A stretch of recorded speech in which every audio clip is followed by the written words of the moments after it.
Looks like we're going to get chopped off there. So, okay. So what we're talking about now is a new category of verb. All the verbs that we've seen so far are verbs with whose first principal part is the active voice, and they have a series of principal parts, the 6 that you all know. But there's a large class of verbs in Greek and that have no active voice. Okay, basically, the grammatical term that's used to describe them is deponent, D-E-P-O-N-E-N-T.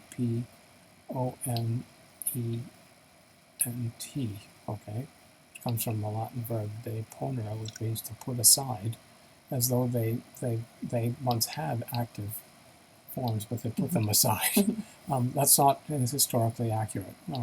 There are, in the Indo-European languages, you can show that there are a group of these verbs, and they're very interesting and very old verbs that have never had any active voice.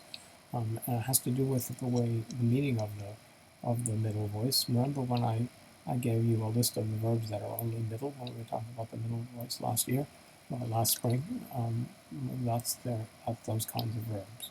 So what we're talking about, therefore, is middle-only verbs, okay? And the book divides them into 2 types. The difference between them is only a matter of form.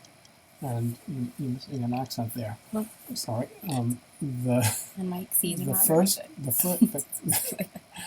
And notice that you're not going to have a perfect active for these verbs because they're middle only. That's why there's no 4th principal part.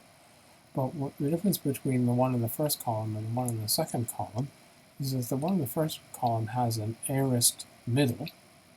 Okay, that's number 3, edexamen. And the one in the second column has what looks formally like an aorist passive, but it has no aorist middle, okay, and it has no 3rd principal parts.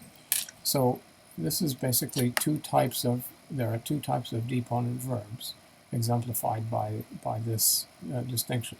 There are those which have an aorist middle form but no aorist passive, and there are those in which there is no aorist middle form, but the aorist passive functions as a middle form. That's the tricky part. It's not that the verb boulamai means to want, okay? So boulamai means I want, and boulesamai means I will want, and boulamai means I have wanted, and aboulethe means I wanted in the aorist. It doesn't mean I was wanted, okay? So there's effectively no way to do a passive of a middle-only verb, okay? That's the basic idea here.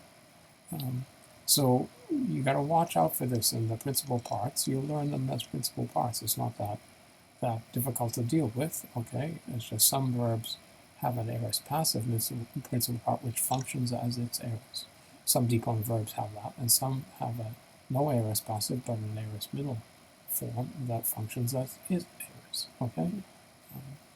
All right. The third item in this category is that there are some verbs, and there is one in this lesson, the verb akuo, which means to hear.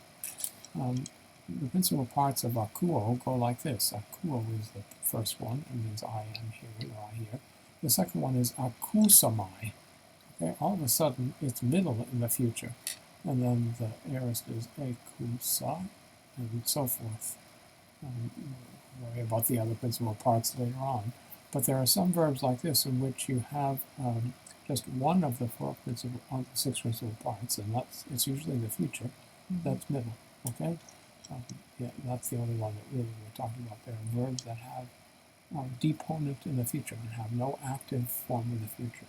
It has to do with the relationship between notion of middleness and what future originally meant, which is you may recall that I want to do something rather than I will do something.